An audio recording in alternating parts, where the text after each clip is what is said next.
Lawwin Media Network. bringing to you the most relevant content across all platforms. Business, legal, politics, health, lifestyle, and entertainment. Your source for all the news and updates in the greater Houston community from Texas and all over the world. Get informed and empowered with Lawwin Media Network.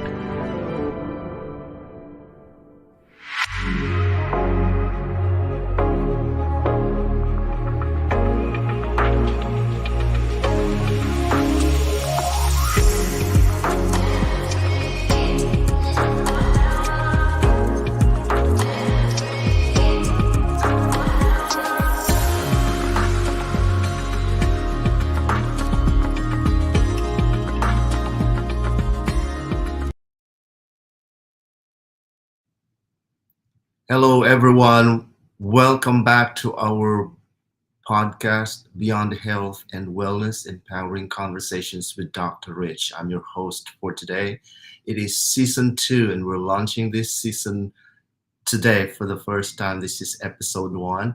We welcome our guests and we welcome our viewers and our followers all over the world.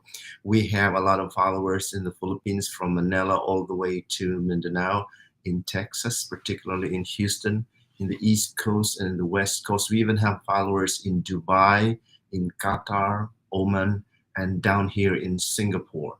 So we welcome you all. Happy New Year and advance Happy Chinese New Year to everyone who are watching us and are celebrating the Chinese New Year. I'm thrilled to embark on another season filled with transformative insights, inspiring stories, and actionable tips to empower our journey toward health, wellness, and now prosperity. So the last season we tackled foundational topics on sugar, feel-good hormones like dopamine, serotonin, oxytocin, and endorphins. Then we talked about cooking oils and the pros and cons and the advantages and disadvantages of cooking oils as far as our health is concerned. We even embarked into talking about the ratio between omega-3 and omega-6 because they are inflammatories and anti-inflammatories. We also talk about smoking points of oils and their risk on cancers in food preparation and the availability of phytonutrients on the natural food or plant-based food, including the power of the mind to create change in our life, in our health, and an overall personal development for everyone. So now this season we're talking about a lot of things that incorporates all of those from season 2 into how we can lead a prosperous and successful life in this season. We're taking this up a little bit. We're not just talking about wellness this time, but we're really driving into how health can fuel success, can fuel prosperity, and can fuel expansive worldviews. As you can see, times are changing politically, socially, economically, and even environmentally. We're going to learn all of that as we go. It's a learn as we go kind of podcast, and I want you to join me in this journey. Before we dive into some of the exciting moments and topics that we're going to, I'd like to introduce to you a very special guest for this episode today who will help launch us into our season. You heard her magic in the background as our podcast DJ, and today she's stepping into the spotlight. I'm talking about Krisha May De Vera. Krisha, come in. Hi, Dr. Rich. Happy New Year. Happy New Year to you. All right.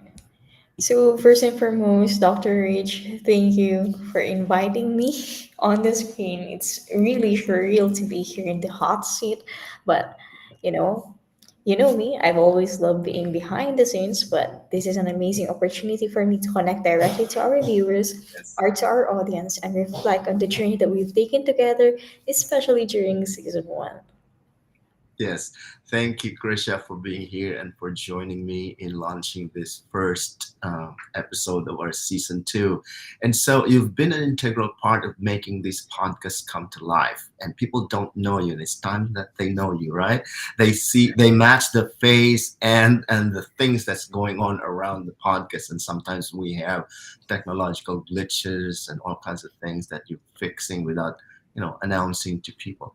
And it's just only fitting for us in season two, because in season two we're really talking about beyond health with emphasis on beyond. We can take care of our health as individuals, but what's beyond it? That's what we want to know and discover. So we're bringing you front and center this time, Krish.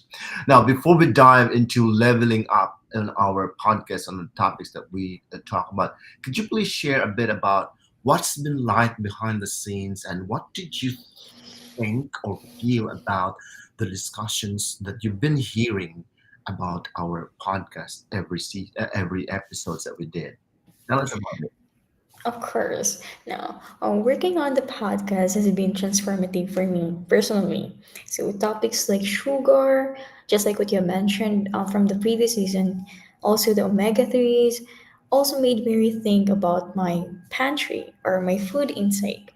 And the episodes on the carcinogens, and correct me about my pronunciation, about phytonutrients, Yes. those completely change how I approach cooking, especially during the holidays. But what struck me most was a conversation on the mind's power to change, um, uh, about the mind's power to change everything, Yeah. or it can also direct everywhere you want to. So that really made me start setting healthier goals, and it's one of the reasons why I feel ready to step out and share today, especially to our audience who are experiencing the same thing. That's good. That's good. That's amazing, Krisha, and thank you for sharing. So I know that a lot of people, we have a lot of followers that they're talking, they are giving us feedback about what they thought about all those topics. Include when we started with feel good hormones, and a lot of people don't know that they exist, and how are we going to use it to our greatest advantage. And then we move from there, from point to point, into talking about things that matters to them, not just from the kitchen, right, but from their entire whole being. So it's a holistic approach for us, and it ties perfectly to this thing. Before we move on to that, we are going to enumerate first what we actually did, because some of our viewers are first time viewers, or they probably have already forgotten the first episode that we did. We really talked about feel good hormones. Now, these hormones are built in, they are available in our body. Our bodies produce them. You don't have to go to the grocery store or to the pharmacy to find them. But there are hospital grade hormones of the same type that is going to be infused or injected to patients, especially when they are sick or are not in the best healthy condition we expect them to be. But however, every single one of us produces them. It's only when your body is not able to produce them, or you are not able to stimulate your body to produce them. But there is a way, and it's really very natural since our body produces them. And there are four that I've identified. I call them the angel's cocktail.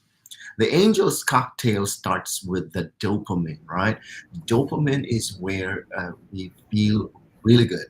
That is when we have the reward. So it's a reward hormone. When you get rewarded, you feel good. All right.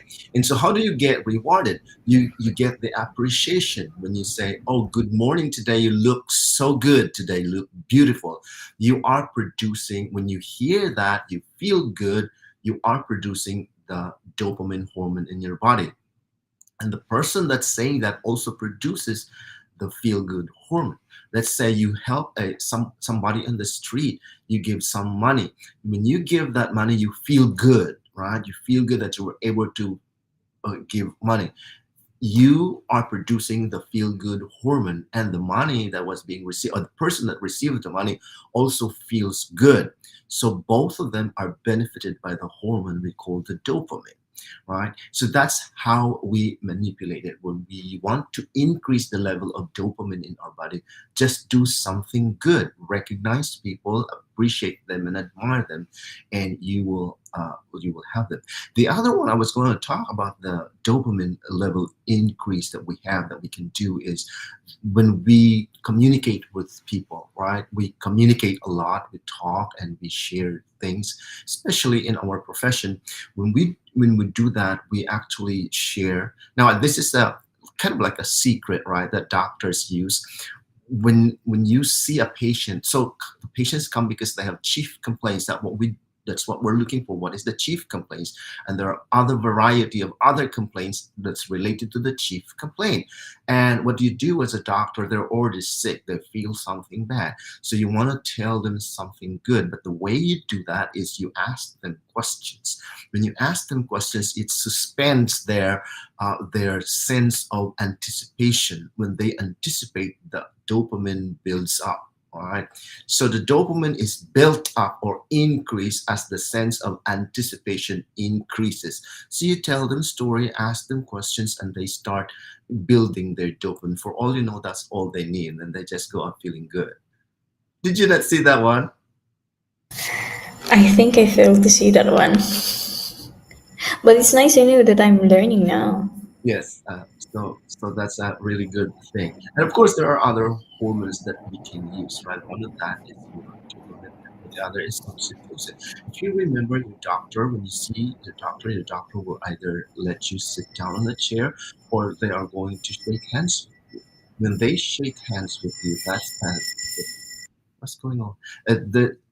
When they shake hands with you, they will see that is oxytocin, right? And oxytocin is the human nature in us. We feel good when we belong with somebody. We have a good friend. We give a hug. We pet our dog, our cat. Those are the releases of oxytocin. And the serotonin is you just go outside, see the sunshine, see the rain. Go outside, be under the trees. Those are serotonin. And the other one is endorphins. Endorphins is when people, you and I, we start laughing, we start smiling, and we start making jokes that triggers a laughter. That is endorphin. So it's very easy to utilize these hormones in our body so that we will feel good. Now we're talking, okay, I feel good. So what does that mean? What does it do to me when I feel good? Now everyone needs to remember that when we feel good, it is the hormone that is being released, no matter it is an oxytocin, dopamine, serotonin, or endorphins, they are very addictive. They are more addictive than your narcotics. Okay? So when you are admiring somebody, they will long for that. That's why in our school today, uh, our teachers are trained to say, everybody get a medal, everybody wins, everybody gets a trophy, you're so good, good job, good job. Even if it's not good job, you tell them good job because you want them. But when you tell them that, they will long for that, they will look for that. And that is why in our day and age, our next generation, they'll be looking for your admiration and appreciation and recognition at the push of a button. You don't go to them when you want to. They come to you and they want that appreciation. It's very addictive, and we don't know. I'm not a drug addict. Yeah, but you're still addicted. It's not necessarily a drug, but it's still a hormone that makes you long for it and want it every single day. That's what it is. I actually shared this live shoot to one of my friends, and he just messaged me and said, "That's why I'm addicted to red flags." Why? Is it? Because of the serotonin and the dopamine. Yes. So it's like that, but we're not aware. That's why at the later part of our episodes in our season one, we talk about why is this going on and how are we going to control it no matter what. But really what it is then it worsens. Okay, I'm addicted to that. Well, fine, probably because it's just natural for me. But here is natural, but it's not, it's very subtle and it's sugar. So we're addicted to sugar, and we're not addicted to sugar out of, well, I tried it and it worked for me. It was when we were born, it's already there. It's everywhere. So sugar is very, very addictive. and that is dopamine, right? Because you feel good, right? When I go to work and my staff, I meet my staff and all of that, I bring chocolates, right? And I train our leaders to bring chocolates, some donuts, something, so that they will feel good. They will feel good at the beginning. And we heard this a statement that says the way to a man's heart is through the stomach, right? I feel good. So I do that, but really it shouldn't be. It shouldn't be because you're making you're like what do you call that? You're patronizing it, and it shouldn't be because sugar is really very addictive. And you know that we had different segments in different episodes that we talk about sugar endlessly, like it's at top of the line kind of discussion, which is really important for me because sugar is. When you look at your ingredients right now in your kitchen, there's a lot of sugar, and our body can only tolerate up to 50 grams of sugar. 25 is normal, but you can tolerate up to 50, right? Some of our bodies are stronger, and some of our bodies are able to utilize it or metabolize it. So 50. But you look at your soda, a can of soda. How many sugar do you have? I think you mentioned like 40 grams. 117. 117 Even the grams of even the zero, the Coke. Coke Now Zero. let's talk about Coke Zero. Now we're at Coke Zero and other sodas. Soda, for one bottle of soda, has 117 grams of sugar. We can only tolerate up to 50. The normal is 25, right? Well, 25 means in the entire day you have 6 tablespoons of sugar. That's 25 grams. But then when you have 12 tablespoons of sugars, that's 50 grams. That's too much already, right? Your body can tolerate. And then we have 117 for just one soda. For Coke Zero, there is no sugar, you said, right? What it has is the sugar substitute. So there is no sugar, which means that you don't get any calorie from sugar. But what you have is a sugar substitute that's making it sweet, which makes you crave for sugar. The sugar substitute craves you more, makes you crave for more sugar because your brain is eating something that doesn't have sugar in it, but tastes sweet. You look for sugar, then you will look for the cake, you will look for the dessert, you will look for everything sugar because you'll be craving because it's just a substitute. You're faking it, right? So that's what really it is, and we're not talking about that in a commercial. I feel really guilty, Dr. H, because during the holidays, there's a Mhm. lot of food, there's a lot of soda. So, I forgot about my diet and everything, but I'm back on track. Yeah. I'm, Yeah, no, me too. I mean, I think that it's everyone's struggle every day. It's a lifetime battle for us. The only difference is that we are aware. And some people are not aware and they tolerate, they don't even know they're already tolerating it. But awareness is the first thing that we need to have. And when we're aware, we know, well, I messed up. So let me get back in, right? Like me, for example. But really, what it is, if you avoid sugar for like just 6 days alone, no sugar at all for just 6 days. So that's about a week. You will notice a huge or significant change or improvement in your body, from your skin to your energy to the way you look at things. It will change you and your weight. Probably about average of 6 pounds of weight loss without sugar. We really don't need that much sugar. The sugar will. The reason for that is that our body is sugar, right? Most of the food that we take in, our body will turn it into sugar. Okay, so we'll say, "Oh, this is potato." Well, that's carb that will be turned into sugar. Oh, this is cake. Every single one of them, except for protein, which could still be turned into sugar. But we're talking about the simple sugar. But then your body can only need as much sugar, right, for the day. So the excess sugar that is in there, it will not be removed. It will not be okay metabolized and then just released. It's not. It's going to be stored in because it will be used. So it will be stored in as fats, right?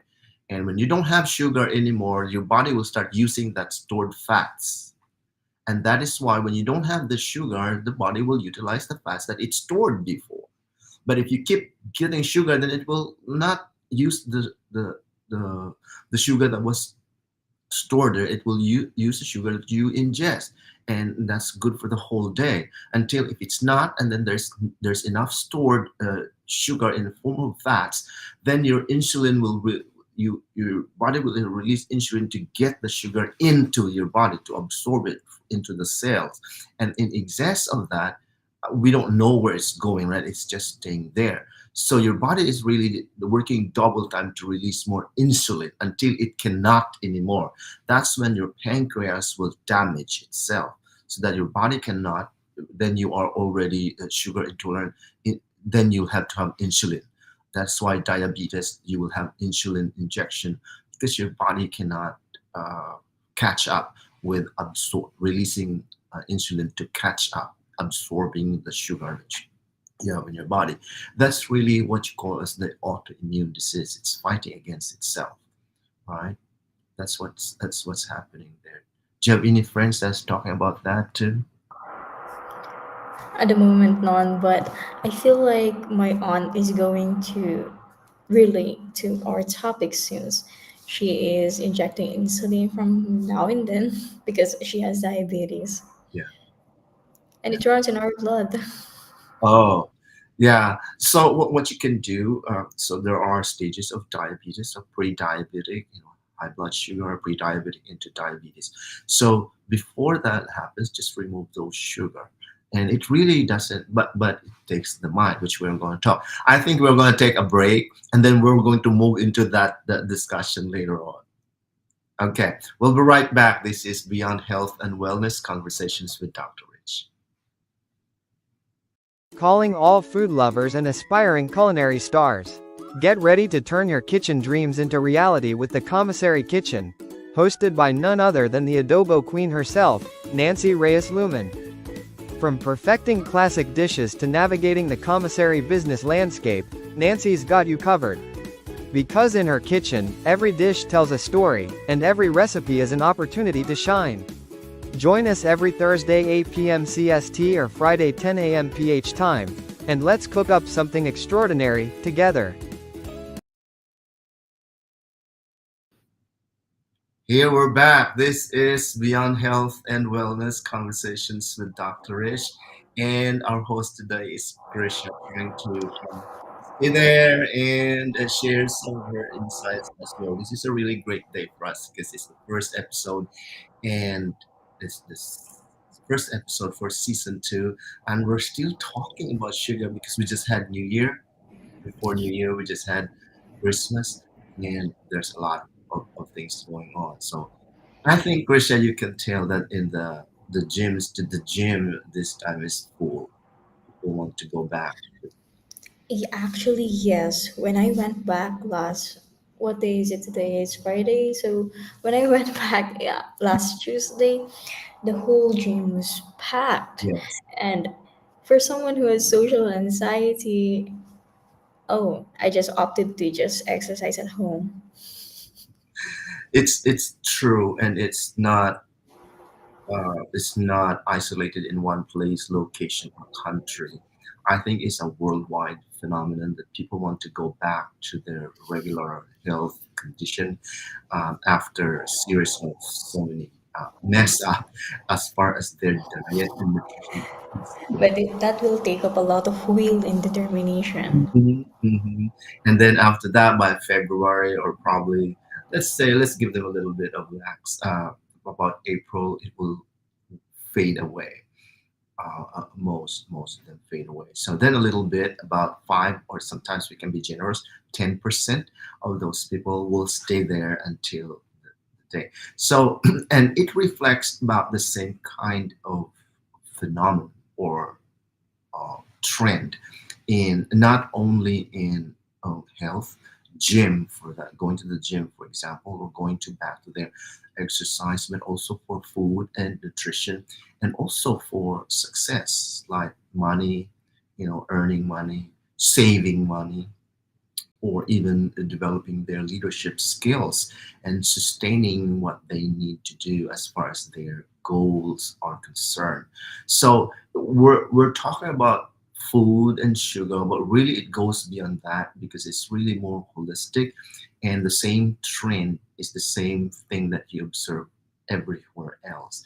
And that is why people that are successful, if you can observe that, there are only about 5 to 10% people that are successful in the world every single year for so many years before our forefathers were born.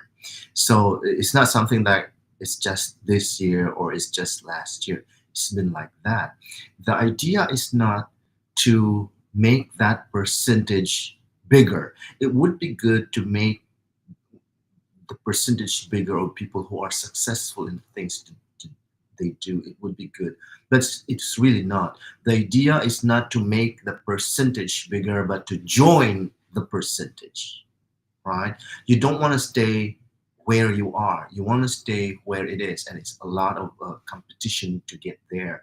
But it's not a competition that will make somebody who wants to get there lose.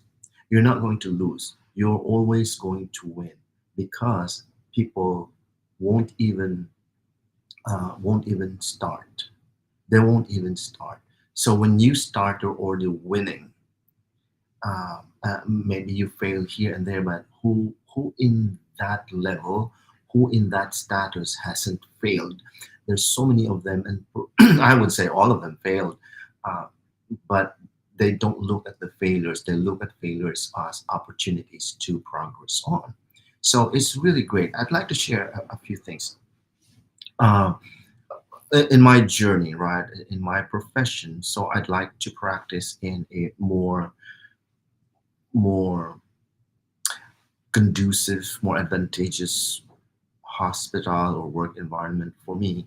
And what do you do? Just because I'm a doctor doesn't mean I just sit there, right? So I go ahead and find that, and I get a lot of rejections. I'm a good person, I'm a good professional, I'm a good doctor. But there are places, workplaces that just don't want me or don't like me, right? So I get those rejections, and that doesn't bother me. I just get rejected, and that's fine. I need to move on, move on, move on. I count my rejection, and until I reach 100. If I didn't get 100 or probably 99 rejections, I should be good, right? Because if I reach 99 rejections, guess what? The 100th rejection is the one that's for me. I mean, the 100th event will not be a rejection, but will be an acceptance. But you just need to keep going. But people don't keep going. Once they get rejected for the first time or second time, they just give up. So it's about not persisting. Now that I heard that coming from you, I think I just learned my new mantra. Yeah. Like, keep going until you reach 100. And if you reach the 100th, then that's time for you to accept. Because personally, as a law student, of course, it is normal not normal, but there will be times that I will fail the subject. And I once that happens, I always ask myself, do you still want to continue? And I always doubt myself if I can still continue. But then it's a calling, it's what you really want. So just like what you have said, pursue it. And just like what my dad said, quote and unquote, para saan ba't makakatapos ka rin? So it's similar to what you have said, Yeah. that really creates an impact. Right, right. People don't even start. So when you start, you're really in the path of winning. It's when you stop, it's when you quit that you fail. But if you're not quitting, you're still moving. You're moving, and you eventually you'll get there. That's really what our subconscious mind is looking in us, because our subconscious mind doesn't discriminate or identify what is true, what is real, or what is imagined. It just is. It just treat it the way it is. So when you put some imagination in your subconscious mind, it makes it come to pass. Like for example, you when you are a law when you are in law school, right? You're in law school, you act like you're a lawyer, a real lawyer, because that's what you want. You don't want to act later. You want to act now because that's real or you're acting it. Now, there's a lot of books that talk about acting in a profession or in real life. It's what they use in the stage or in the camera, and the Stanislavski is one of those. And I have a good one. I that was trained with Stanislavski. There was a person, I forgot, I will share when I remember, but I read her book, and it's acting in life. You act like how you want it to be, right? If we keep telling ourselves that I am fat and I sugar and I couldn't overcome this sugar addiction, then you can't, right? Because you're acting it. Whatever it is that you're acting, we heard one too many people say, "I'm so poor. We're just poor people." Yeah, you're just poor because you are what you think you are. Remember, we talked about that. It is very important if we want to overcome something, whatever it is, addiction, or we want to achieve something, being a lawyer. You want to act now. You don't want to act in the future because then it will not come. It will continue or stay to be future because you project yourself as the future, but not the future. It's here, now. And I talk about that when we share. How do I imagine? Go ahead. I think the right word that you mentioned during the last season is the power of manifestation. Yes. When you showed us your money, like I wanted to be a billionaire like you. Yes. Yes. I learned that too. It's not like I just make it myself. So I have a lot of people that learn. I show you that bills of money. There's a stack of money on my desk. Now I want to count it every day because I want before I go to sleep because I want my mind to be saturated with that's all it will think, right? So I count it. That means I'm really counting it, and it's real, and it gets there. And but I learned that from Genevieve Behrend. Genevieve Behrend counted $20,000. This is 1920, so $20,000 is like how much? $400,000 now, but that was $20,000 in 1920s when she started doing that. And she wanted to study with Thomas Troward in London, and she couldn't go there because she didn't have enough money. So what she did was she counted stacks of money, and they didn't have bills before. They did have, so she made some paper money. She made it herself, put $1,000 on each one of them, or $100, whatever it was, and she counted it every night. It only took her about six to 12 days. She got the money, and she was the only student of Thomas Troward, and I learned that from her. And there are so many people that are doing that. They're just not in the podcast. No, they're not sharing it in YouTube. They're not sharing it in Facebook. But now we're sharing it so that more people can learn from it. It works, and it may not work, but it's not because the system doesn't work. It's because we didn't allow it to work for us. So that's part of that. You're right. It's a power of manifestation, power of the mind. The other one that we want to share about that is the visualization.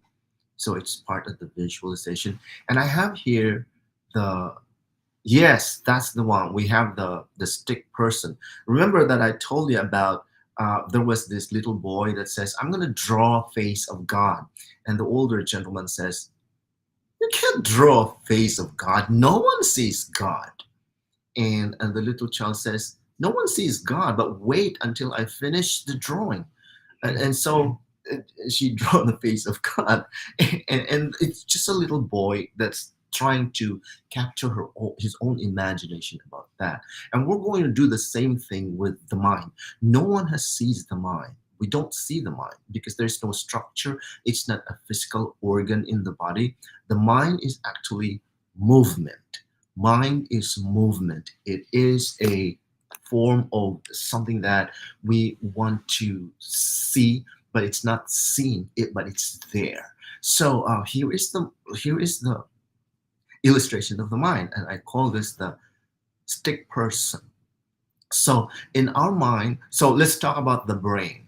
So in neurosurgery, we really focus on the brain, right? But the brain is an organ. It is an electronic, it is sometimes referred to as the electronic switching station of the neurotransmitters in our body that senses from the five senses that we have, which, as we can see in the screen, we have the sense of seeing, hearing, smelling, tasting, and touching. All of those, they are transmitters, right? They transmit those ideas, thoughts, and feelings into the conscious mind. We can sense them. We can touch, we can taste, we can sense it. It goes into the conscious mind. The conscious mind is the part in our mind which is thinking. It thinks, so it makes decisions. So when you hear something, your conscious mind or your thought will have to decide, are you going to listen to it and accept what you hear or not? So that's the conscious mind. We're very conscious, right? You hear me talking, are you going to receive or accept what you hear from me or not? You are going to decide for that. So that's the conscious mind. The subconscious mind is the part of the mind that doesn't have the ability to reject. It only has the ability to accept what the conscious mind sends to it. For example, if the conscious mind says, well, I hear a roaster sound, and so I accept that as a roaster, right? And early in the morning, and your subconscious mind says, okay, that's a roaster, right? It goes in there. It says, okay, now it has that memory. Now, let's say I have a lot of money. Where is that part? I touch bills of money. So it's from the sense of touch. I touch a lot of money here, $1 million worth of cash money on my hands. And then your subconscious mind says, okay, there's $1 million worth of money in my hands. And it gets it out, right? The getting it out is a lot of process, but that's where it's going. It's not going anywhere else. It's going to produce it no matter what you say, because it's already there. And how does it get there? Why is it that there are things that we say but they don't get manifested? Because it didn't get into the subconscious mind, right? Because not everything that we say or think in the conscious level gets into the subconscious mind. There are blockages. This, we call that the limiting beliefs. We believe in something else, and we thought that it gets into, but really what's in the conscious mind saying, you're really poor, you don't deserve that. No, did you remember your father was poor? All those kinds of things will block it from getting into the subconscious mind. So there's work to do in terms of what we want to achieve from the conscious mind, from our thoughts, into getting into the subconscious mind to get it manifested. And that is where your manifesting, your affirmation, all those kinds of things will start. The best one for this, as what we talked about, is before we sleep and after we wake up, because that is where your conscious mind is very vulnerable, because it doesn't function. So we call that SATS. Remember that? It's the state akin to sleep. SATS, state akin to sleep. It is almost sleeping. You're about to sleep. That's when it's so weak to intervene. The limiting beliefs will not be able to intervene. When you start imagining, it goes into the subconscious mind. So this is the secret. If we call it the secret, this is where it is. The time of imagination or visualization or manifestation or affirmation, it gets in to the subconscious mind when you are in the state akin to sleep. When you're very sleepy and you're about to fall asleep, but you're not asleep yet, that is the state akin to sleep. You start imagining those goals, those vision, those dreams, those achievements that you want. You start there, and then you put the feelings. You feel so good about it that it's so real. I gave that exercise before. If you could remember, I asked our audience to imagine a ladder. Remember that? Imagine a ladder. What do you think about it? I can remember the letter, but I forgot the exercise. Do you want to do the exercise now before we go on? Well, let's review what we did before. So what I did was I told them to get a piece of paper, write down, say in the piece of paper, write it down. I don't want to try to climb a ladder. I don't want to climb a ladder. With that one, write it 3 times every day.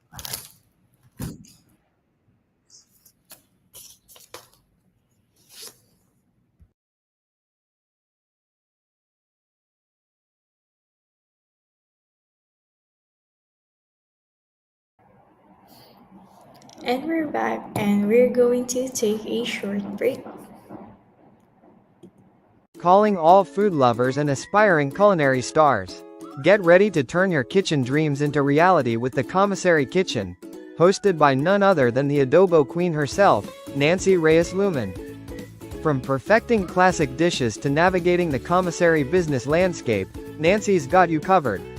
Because in her kitchen, every dish tells a story, and every recipe is an opportunity to shine.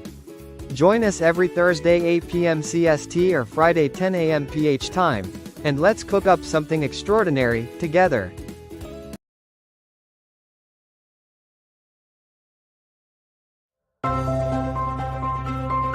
Tune into Legal Treats with attorney Eileen Ligote Dizon every Friday at 7 p.m. Central Time.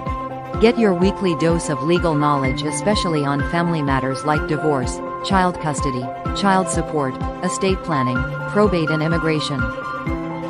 Engage in discussions by posting your questions, comments, greetings or shoutouts. See you every Friday at 7 p.m. Central Time. That would be Saturday at 9 a.m. Philippines. Don't miss out.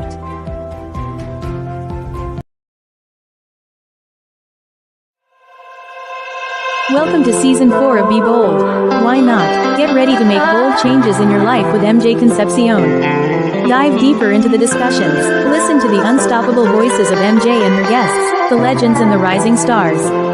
Join the celebration of talent, sports, passion, and the power of music. Tune in every Monday 7 p.m. Central, Tuesday, 8 a.m. Philippines. See you there. In a world filled with fleeting moments, there's beauty waiting to be captured. My name is Christian, and I specialize in immortalizing your most precious memories. From elegant weddings to vibrant events and timeless portraits, I'm here to make every moment unforgettable. Let me tell your story through the lens. Contact me today.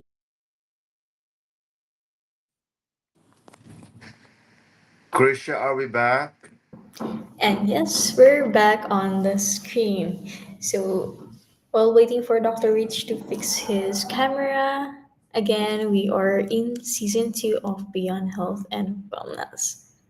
So, make sure to tune in every Friday, 8 p.m. CST, or Saturday, 10 a.m. Philippine time.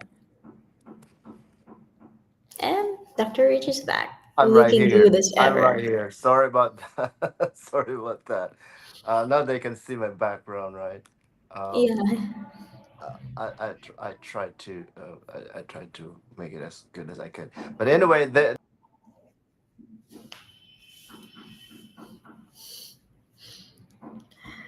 And I'm alone.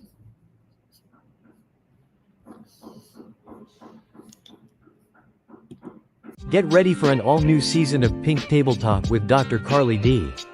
Dive into thought-provoking conversations, empowering stories, and fresh perspectives every Wednesday at 7 p.m. Central Standard Time. Join the conversation because the table is set and your voice matters.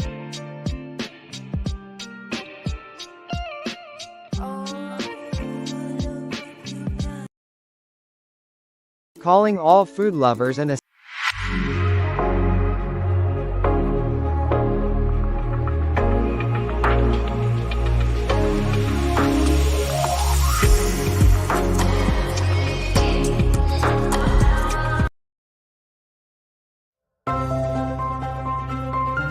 Tune into Legal Treats with attorney Eileen Ligote Dizon. Every Friday at 7 p.m. Central Time. Get your weekly dose of legal knowledge, especially on family matters like divorce, child custody, child support, estate planning, probate and immigration.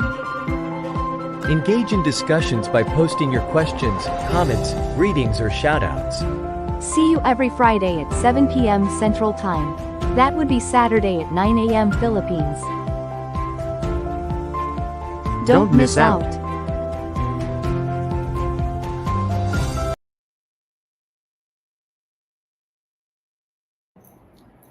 And we're back.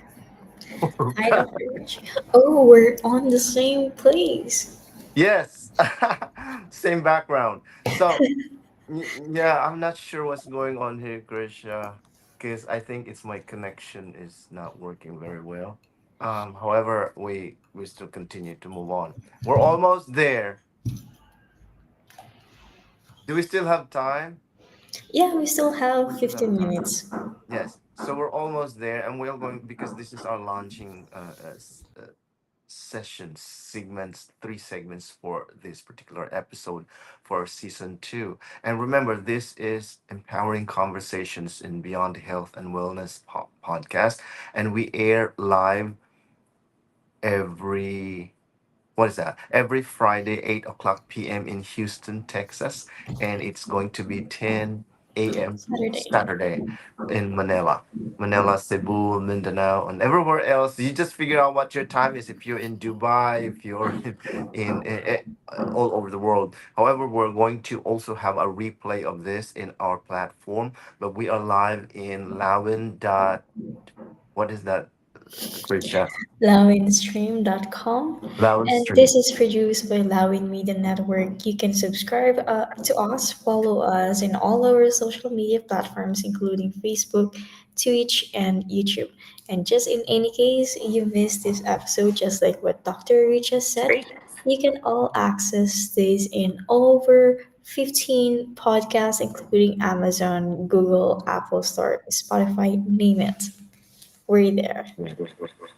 Yes. Oh my God.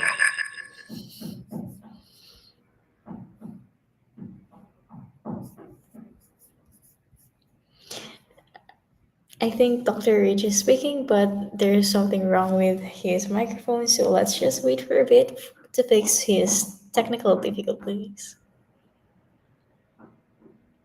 Now. There you go, Dr. Rich. All right. Okay, so we'll continue with this platform. I'm sure we will improve on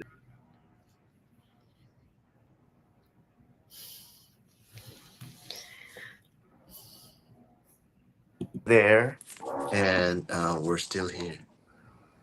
Can you still hear me, Krisha? Yes, Dr. Rich. Okay. All right. So we're talking about a lot of things that pertains to the ability of the mind to uh,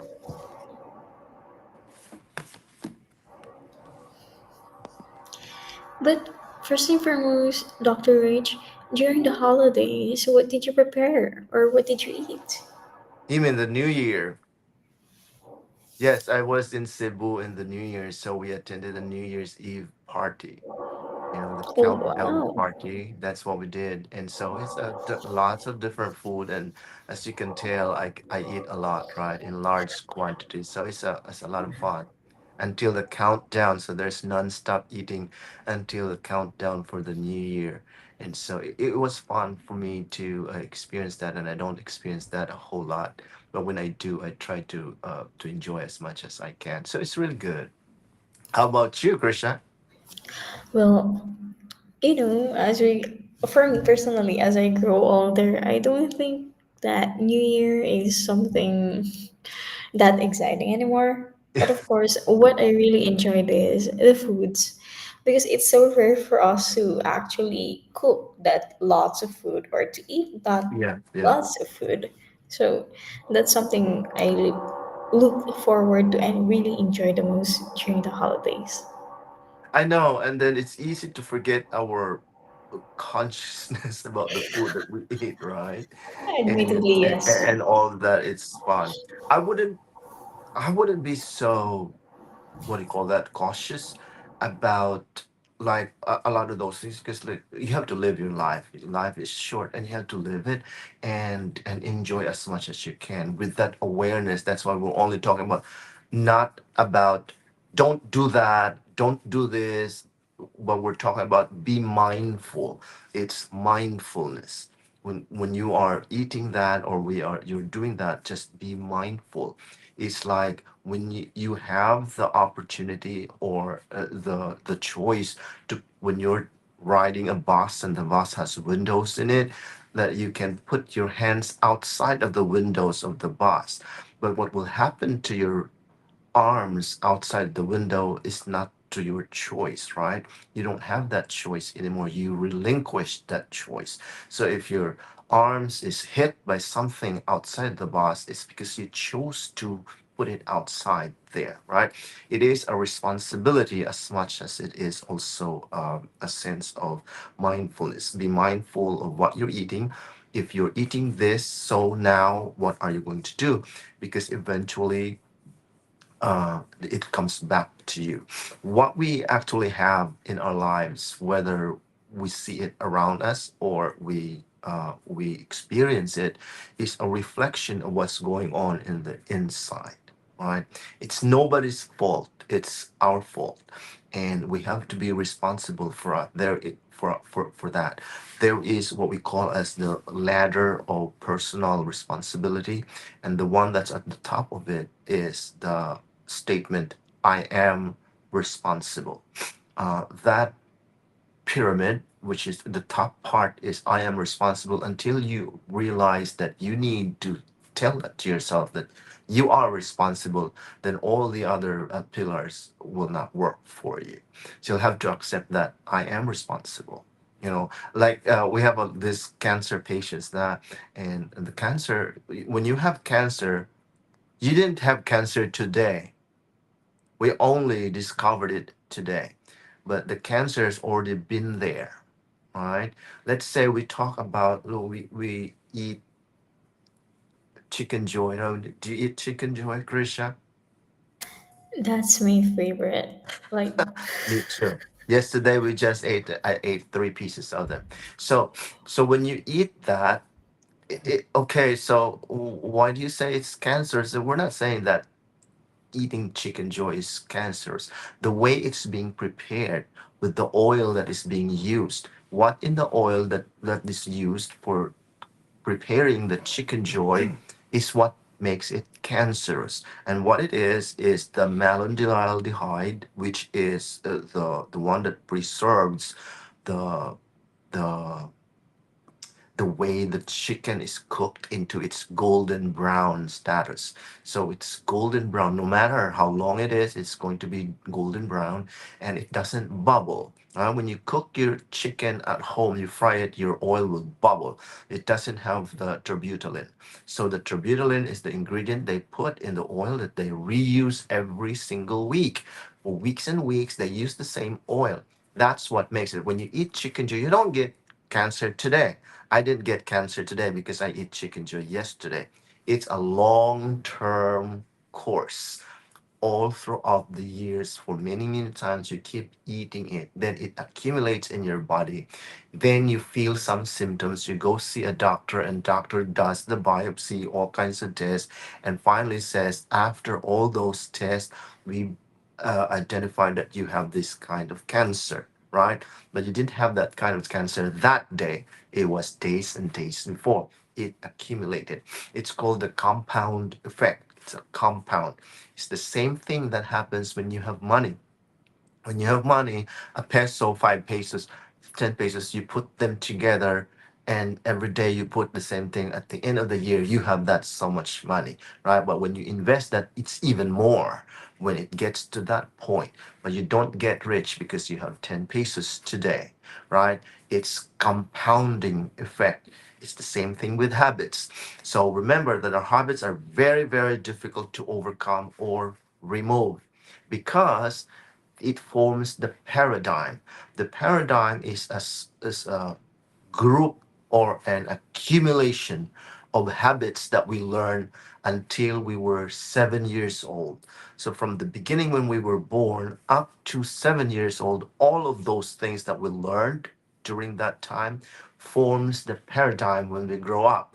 So that is why is Krisha like that? It's because of that time that we grew up with. So this paradigm is very difficult and you keep changing it, but you keep changing it day by day. That's why you don't give up, because if you give up, that's all you get, right? I agree. And also, when you mentioned earlier about, like, if I were to rephrase the words, it's like a stepping stone. So every day you just keep on trying. So if I were to, give my insight on that, actually, what I really learned about season one is what I really appreciate is that you allowed us or you taught us that even the smallest thing or improvement is a process to be a better person, or manifesting is a process on achieving what you wanted in the future. Yes, yes, yes. So In it fact, doesn't. Mhm. go ahead. So the power of manifesting or your will actually, yeah, determines the future. So even if you just started manifesting today, like, oh, I want to be rich, so that kind of thought is an improvement in itself, because it's not every day that you get to think of it. So the next day, if you still think about it and you put some action on it, for example, you have an allowance of 500 pesos Yeah, and you only spend 100 pesos, so you already save up 400. So that's already a process, and it's a continuous process until you eventually reach that manifestation that you had. yeah, yeah. And you have to sustain it. That's where persistence comes in. Exactly. Persistence is a very important factor in this, because not a lot of people. That is why I said 5 to 10%, and I'm being generous for people who succeed, because along the way people quit because it's very hard, it's very difficult, and with the surroundings that we're in, with the temptations and all kinds of challenges that comes in life, it will make you quit if you don't have the ability or the understanding of the value of persistence. That's why you have to persist. I have a friend, um, I give him money, and after a few, I will save this money, and he saved the money for about a month or two. After that, that money got lost. So I have a group of people. I gave them 1,000 pesos each, like 30 of them. So 1,000 pesos each of them get. I didn't tell them anything, just give it to them. After a month, I gathered every single one of them and asked them what they did with the money. They spent it. None of them kept the 1,000 pesos because they didn't earn it. They just sit there and receive 1,000 pesos. So none of them kept it the way it is. And so I did it again for another group without knowing this completely different group, and two of them um, had the 1,000 pesos. One of the two had 1,300 pesos, and the other one has 1,000 pesos. All the rest, no more. The 1,000 pesos is gone. So I asked the person, "What did you do with 1,000 pesos? Then you have 1,300." She said she bought something and she sold it, and it got him 1,300 pesos. So it increased by 300. The other one, no, it's just 1,000 pesos. So there's two, right? Two of them kept it. So it's very difficult because it's just 1,000 pesos, and you'd see different, you can spend it with one piece of chicken joy, probably, and ice cream and water, Coca-Cola, which is sugar, all those kinds of things, and then it's gone, right? Because they never had that value of persistence about what it is that you have. You can use it. Remember, Moses did the same thing, right? He was only being asked, "What do you have?" And he has the staff, and then use it. Use what you have in order to get there. But you have to persist and be patient with it. And I also talk about the carrots, right? When you plant the carrots, there's a little tiny seed of carrot. You plant it, There is like how long will it take before you harvest a carrot? It's not the following day. And you don't pluck out the carrot seedling to check on the carrots if it's time. There is a gestation period. Every single thing that we want to achieve in life has a gestation period. So you want to be a lawyer, 4 years of law school, right? You want to be a doctor, 8 years of med school. You want to be this, you want to be a millionaire. What does a millionaire take to get 1 million pesos or $1 million? So that's the amount of time that you will have to invest. And if you stop and it's not time yet, you aborted it, right? It's an abortion. You want a baby 9 months inside the womb, right? It's not something that's negotiable. It's there and it's a law. The unspoken law or the Yeah. unseen law. Yes, yes. Do we have time, Krisha? I can't see my watch. None. Done. All It's right. already 1 hour and 1 minute. So we are going to say goodbye to our audience and our listeners today. Thank you for being with us and for being patient. And Happy New Year to everyone. Please send us your comments, your questions, anything, maybe pictures or something that you would share. And if you have questions, we will take them in our podcast and we will share with them. But this has been episode One of one of season two. season two for Beyond Health and Wellness Empowering Conversations with Dr. Rich. And of course, with our guest today, Krisha May. And very nice to have you today, Krisha. We'll see you again next time. Have a great day. Have a great new year. And to you too, Krisha. Bye, Dr. Rich. Have a Bye good bye. morning. All Bye right, bye. bye.